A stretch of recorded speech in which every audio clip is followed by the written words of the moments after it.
Përshëndetje, jemi në prag të ndeshjes Egnatia Skënderbeu me zëvendës trajnerin e ekipit, zotin Julian Braja, një futbollist njohja ime e vjetër, një futbollist kampion me Elbasanin dhe Dinamon, një futbollist që ka qenë trajner në Fushin ato vite dhe një personalitet si mbrojtës i lirë. Kemi fatin që ka vite që punon si trajner i Egnatias. Pas një jave me vërtet intensive stërvitjes dhe pas një jave të rëndësishme, fillojmë me pyetje nga juaj. Zoti Braja, si ka qenë atmosfera në skuadër gjatë javës dhe si kanë shkuar përgatitjet për sfidën ndaj Skënderbeut? Tani, pothuajse gjithë java na ka përfshirë në një gjendje shumë mirë të ekipit. Gjithë çunat janë gatshëm për këtë ndeshje, përjashton mungesat që tashmë dihen, që kemi 3-4 mungesa kryesore, do të them zoti më shumë. Por gjithë java ka qenë shumë e mirë, intensive, çunat janë gjithë pjesa që është përbërëse, janë gjithë gatshëm për të dhënë kontributin e tyre për ndeshjen e fundjavës. Duke qenë se Skënderbeu është një skuadër që po lufton fort për objektivat e veta, çfarë vlerësimi i bëni kundërshtarit? Normalisht Skënderbeu është një ekip i mirë, ne jemi përballë disa herë me të dhe e njohim mirë si ekip. Dhe këtë fund sezonit po bën shumë mirë, për ne nuk ka vend as për nënvlerësim as për mbivlerësim. Për ne është ndeshje radhës, që në futboll nuk ka patjetër, por them që kjo ndeshje e fundjavës për ne do të patjetër 3 pikë. A do të shohim ndonjë ndryshim në modul loje apo në formacion krahasuar me ndeshjet e fundit tek Egnatia? Nuk kërse do kemi shumë ndryshime, duke parë dhe edhe pjesën që ne kemi mungesa kryesore të lojtarëve, nuk është se ne mund të kemi një ndryshim modulit lojës. A është Egnatia e gatshme ta përballojë presionin e një kundërshtari që mund të luajë për gjithçka në këtë sfidë?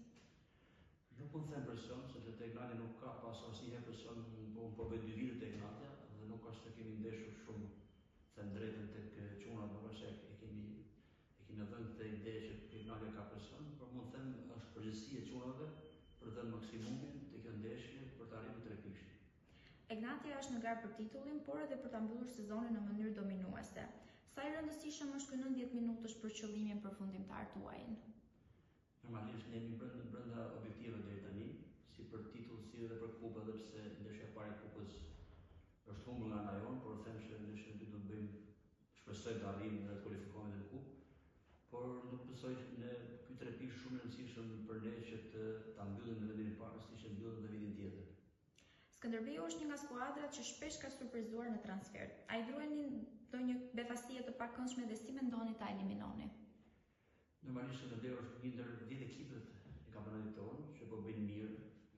Po ta shikojmë renditjen nga vendi i parë deri në vendin e fundit nuk është asgjë e mbyllur, gjithçka është e hapur, si për fund tabelën dhe për krye tabelën. Por Skënderbeu ka treguar dhe them drejtën ne kemi një eksperiencë në Skënderbeu që ka fituar edhe në Rogozhin, po edhe ne kemi fituar në Korçë. Kështu që ne kemi vlerësimin tonë për Skënderbeu dhe siç e thash më parë, ne na duhet 3 pikë të javë. A mendoni se presioni i rezultateve mund të ndikojë në performancën e lojtarëve dhe si po punohet për ta përballuar këtë aspekt?